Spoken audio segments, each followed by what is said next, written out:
Hello and welcome to a very special interview for the Hindustan Times. Our guest is Prime Minister Lawrence Wong of Singapore, who is in India on his maiden visit in that role, but he's no stranger to India.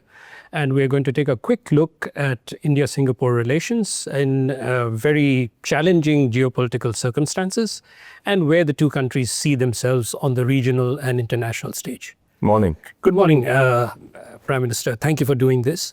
If I could just, jump right into the thing. And we've had the third meeting of the India-Singapore Ministerial Roundtable. And it's a very unique mechanism between the two countries. How would you assess the last meeting? And, how are those, how has it advanced cooperation between India and Singapore? The ISMR, India-Singapore Ministerial Roundtable, has made a lot of progress. And I should give some context, because the first ISMR was convened in 2022. At that time, Singapore was undergoing our leadership transition. My colleagues and my peers had just chosen me to lead the team in Singapore. So there was an expectation that I would take over as Prime Minister. No one knew exactly the timing when, but that was the context. And we were asking ourselves also at that time questions about how can we inject new energy into the bilateral relationship between India and Singapore. Because we've already had the CECA, that's a landmark agreement, and it was a breakthrough for India, for Singapore. But years have passed, and we wanted to do something more. So how could we put in fresh energy and take the relationship forward? And that's when the idea of the ISMR came about. And I decided to lead the first ISMR. And I brought a delegation of ministers to New Delhi to meet with their counterparts. And that was unique because then we didn't just discuss cooperation on a ministry by ministry basis. We could look at it from a more strategic perspective and see how we can bring our two countries closer together across a wide range of different areas. And we also brought business leaders as a business roundtable, CEOs of leading companies on both sides, to come together. So as the ministers met, the CEOs also met to see how we can forge closer business links. And I remember in that meeting in 2022, we had very good discussions and very good ideas. And I had the chance to call on Prime Minister Modi then, and he was very gracious and warm in his interactions with me, and fully supported the ideas that the ISMR put up. So some time have passed since then, 3 years have passed. I've handed over the leadership of the ISMR in Singapore to my Deputy Prime Minister. They have met recently, continued to put up very good ideas and advance our cooperation further. So when Prime Minister Modi and I last year announced an upgrade in our bilateral relations to a comprehensive strategic partnership, it's not just a name, it's in substance. And there's a lot of substance now in terms of new cooperation that we are pursuing. And so this year, when I'm here in India for my first official visit as Prime Minister, we look forward to taking things forward and institutionalizing this bilateral mechanism of the ISMR. It's a unique mechanism that will enable us to forge closer links with one another strategically. Sure. You are meeting Prime Minister Modi tomorrow, not to prejudge, but, what do you think are going to be some of the major takeaways or key outcomes from your discussions? There will be a lot to discuss. And one of the key items that the officials have been planning for is for both leaders, both of us, to announce a roadmap for the CSP, for the Comprehensive Strategic Partnership. Last year, we talked about upgrading it. This year, we want to have clarity around what the CSP means. So we will have a roadmap, an ambitious roadmap, setting out all the different areas of cooperation and how we want to pursue them further, the different pillars. And this will give clear direction and vision for the next phase of India-Singapore relations. And there's a lot to talk about. For example, on economic cooperation, we have very close cooperation, and we're discussing how we can bring it together even closer in areas like semiconductors and industrial parks, which India is pursuing. In the areas of skills development, we are supporting India's National Center of Excellence for Skills. In the area of connectivity, be it in maritime, air, or digital connectivity. A lot of cooperation which we are pursuing too. And we are also discussing new areas of cooperation. For example, in space, where India has tremendous strengths, and we have had Singapore low-orbit satellites being launched right here in India. And again, it's an area where we think there is a potential for us to do more together. So it's going to be a full agenda in our discussions, and I'm looking forward to having that discussion with Prime Minister Modi to see how we can crystallize and take further all of these different areas of cooperation. It's also quite remarkable if you think about it. The last time when Prime Minister Modi and I met, it was last year. That was his first meeting. He had just had his election. Soon after he entered his third term, he visited Singapore. Now, a year later, soon after my election, I am visiting India. It's almost precisely exactly to the same date, 1 year later. And within that short period of time, a lot of that cooperation has continued to advance further. And that's what the India-Singapore cooperation is based on, not just on words and rhetoric, but also on concrete action and outcomes. And I believe in this very turbulent world that we are in, the bilateral relationship between our two countries has become more important than ever. You mentioned semiconductors and skilling. I was wondering if you could throw some light on, what is the progress that has been made. Clearly, Singapore wants to, help India create a semiconductor hub. You want to upskill people. Why is it important for Singapore to see India, moving up the semiconductor value chain? We have made good progress in this area of cooperation. It was something that Prime Minister Modi raised with me when he visited Singapore last year. Since then, we've signed an MOU and we've made progress across 3 different areas. One, in having a green lane for semiconductor goods, because the semiconductor industry is not just about making the chips. You need raw materials, you need equipment, you need suppliers. So we are trying to bring the 2 ecosystems closer together through a green lane that will facilitate exchange and will align best practices and standards. That's very important. Second, in skills development, because with semiconductors, you need skilled technicians and workers. So we are supporting India's development of skills in this area, including discussing the potential of doing a joint skills training center in Gujarat for semiconductors. And thirdly, in collaboration around research and innovation, where we have some strengths and we think India potentially can do a lot more, and we will see how we can work together in these areas too. Why is Singapore interested in all of this? Well, I offer you 3 reasons. First, semiconductors are important in today's economy. You need chips to propel the digital economy forward. And given the strategic importance of semiconductors, we do want in the world a more diversified and resilient supply chain. And India can contribute to this. Second, we have companies in Singapore that are interested in the opportunities that India offers. Many of the semiconductor players in Singapore are leading global companies. They make their own decisions. But we do have Singapore suppliers that are part of that semiconductor ecosystem. And they are very keen to see how they can come to India and forge links with Indian players and have opportunities here to grow their business. And that's why even when India now is having a Semicon event, we have a large contingent of Singapore businesses participating in India's Semicon event, because they hope to forge closer links and seize the opportunities that India offers. Thirdly, I would say a strong and rising India contributes to stability, resilience, and shared prosperity in Asia.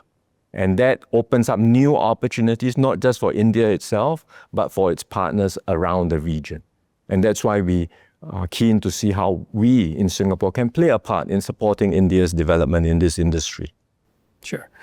You mentioned the geopolitical circumstances. I think they have changed tremendously, and even every week they seem to be changing.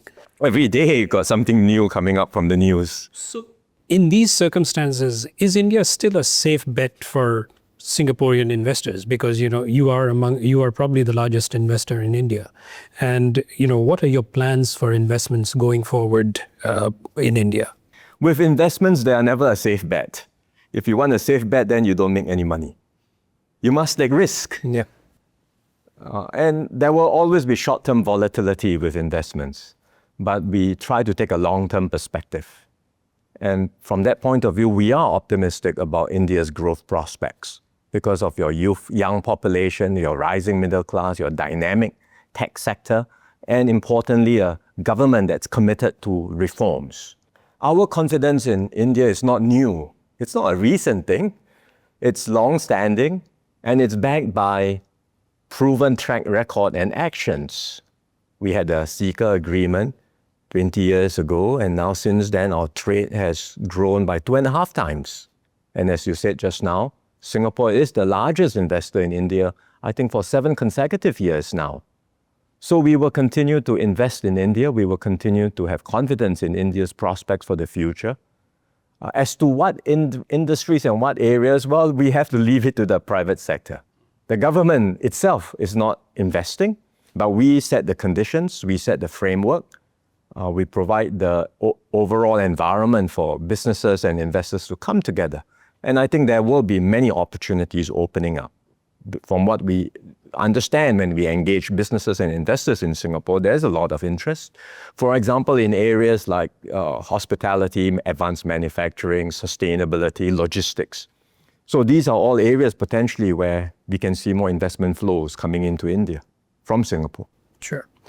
How are you looking at India, to help Singapore in green energy, which is now the new thing, and especially for climate mitigation? And is there any interest in also working with India for food security? We have an interest for both. For green energy, we are doing our part to accelerate Singapore's decarbonization journey. It's more difficult for Singapore, I think, compared to many other countries because of our constraints. We are a city-state, we don't have a lot of land, we don't have access to renewable energy at scale. So the decarbonization journey for Singapore will inevitably consist of a portfolio of solutions, no single solution, but a mix of different options for us, including importing green energy from around us, from our neighbors, which we are working on in ASEAN, but possibly low carbon hydrogen. It could include carbon capture, or carbon credits, for example. And we are also exploring the possibility of other options, including civilian nuclear power. SMRs, maybe? Possibly. We are trying to build up capabilities to understand the technology better, because we do see new technologies, be it SMR, or even further out into the future, nuclear fusion, which are safer and could potentially be deployed even in a small city-state like Singapore. So we are just at the stage of building up capabilities to understand these possibilities. So we are working on all of these options. And again, it's an area where we would very much be interested in working closely with India to strengthen our links and collaboration across the range of different options on energy security and on the transition to a low carbon economy. For food security and for food trade, we already have very close links. Where food is concerned, we are trying to do some domestic production, but it will be very limited given where Singapore is. So the reality is we will always be importing most of what we eat in Singapore. So our food security strategy is one of diversification. And there again, we see India as a potential source. We already import a lot of rice from India. A lot of spices come from India. And our agencies are continuing to engage one another. We've discussed this, the ministers discussed this at the RSMR, how we can facilitate more trade, how we can have more exchanges amongst the agencies where food safety and regulatory standards are concerned. And we will continue to welcome more food imports from India as a way to diversify our food sources and enhance our food security. One of the first places where India, tied up for real-time digital payments was with Singapore. Yes, the UPI Pay Now linkage, yes. which has been very successful. Yes, and Where do you see the digitalization journey going? What are we going to do next? Or what is the next step that you are going to take? This is one area where we believe there is potential to do more. We started with the UPI Pay Now linkage, and already it's expanded to more financial institutions and banks. I think it's been very effective for both sides. We can see how it can be more interoperable with this payments linkage.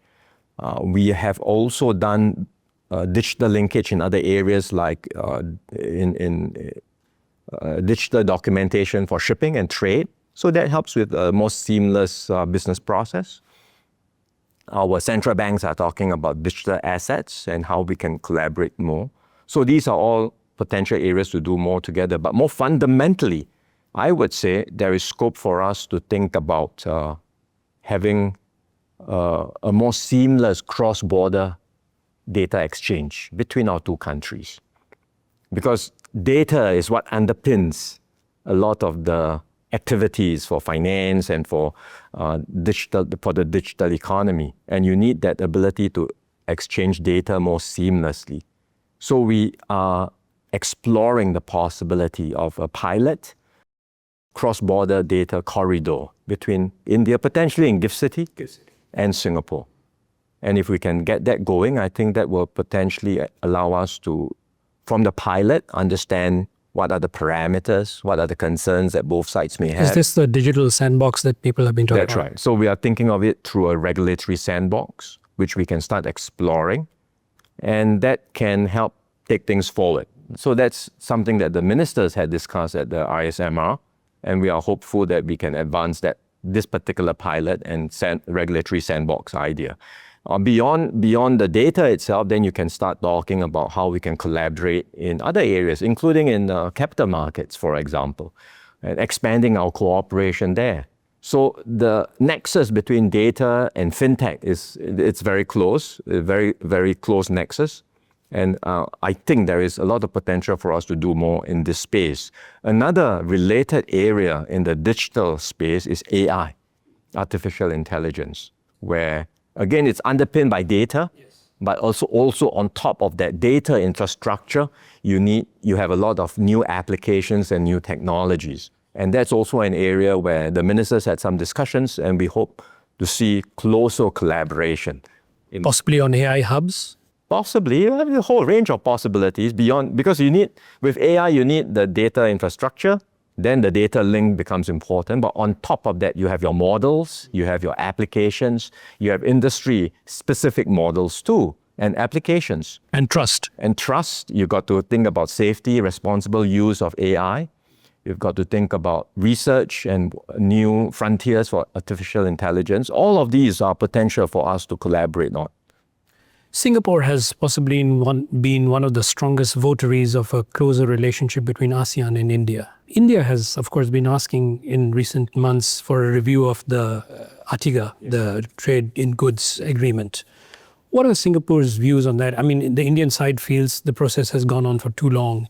And what do you think can be done more to drive trade between India and ASEAN? We believe the ASEAN-India relationship is a very important and critical one. These are long-standing ties, civilizational ties, grounded on trade and cultural exchanges over a long period of time. And within that context, the ATIGA is an important part of this overall relationship. So the review is ongoing. We understand India's concerns. We hope there will be flexibility on the part of the officials that are in the midst of the discussions, so that they can reach a mutually acceptable outcome for all parties. Because we want that trade to continue flowing. We want to have closer ties between ASEAN and India. And quite besides just trade in goods, I think we can forge closer ties in other areas too. Connectivity, services, in digital connectivity. ASEAN is trying to integrate our economies of ASEAN with a digital economy agreement. And if we can do that together with India, I think that would be potentially yield a lot of new opportunities. ASEAN is trying to connect ourselves with an ASEAN power grid and to link ourselves up more in terms of sustainability and green energy. And again, there's potential for us to do more with India. At the strategic level, the ASEAN-India ties are of critical importance because the center of gravity of the global economy will over time shift toward Asia. Within Asia, we already have China as one growth engine. India will be the second growth engine, there's no doubt. We think that ASEAN can be the third. And combined, these growth engines will contribute to the stability, resilience, and continued prosperity of Asia. So it's within that context that there is a strategic imperative for closer ASEAN-India ties. And we want to encourage India to continue with its Act East policy. And Singapore will do our part to facilitate these closer links between India and ASEAN. You are here at a very interesting time when India and China are kind of rebuilding their relations. And then we have had the trade tensions that are going on. I mean, India, US, US-China. How do you look at these pulls and pressures? And, how can India and Singapore work together to kind of address all the uncertainty that we are seeing? The world is indeed going through profound changes. The two largest superpowers, America and China, have a critical relationship, and it's a relationship that will be the most consequential relationship in the world. The two economies are deeply intertwined. So any attempts at a full decoupling between the two will be highly damaging and destabilizing. It's not going to be cost-free at all. Even a trade war between the two will damage the two economies and will send shockwaves across the global economy.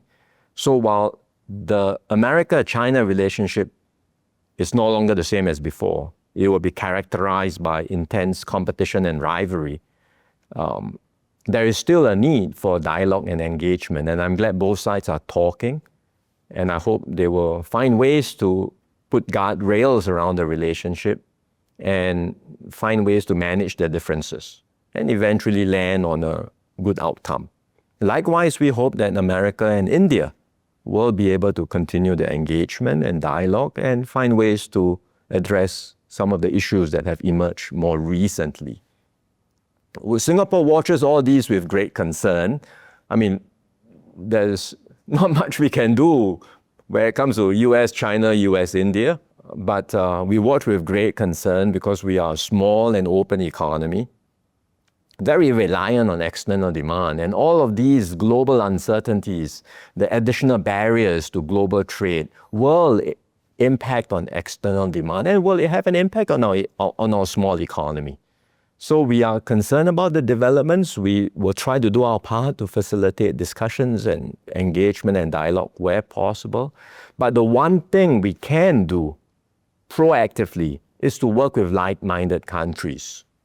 Work with like-minded countries to foster closer links, to operate on the basis of a rules-based trading framework, to bring our economies closer together and to find win-win outcomes.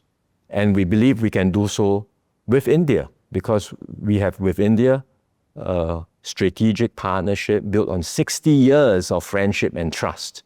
So in this very uncertain world, there is all the more reason for us to double down on this very critical India-Singapore relationship, and I certainly look forward to doing so with Prime Minister Modi. Thank you so much for your time and for a very interesting conversation. Thank you.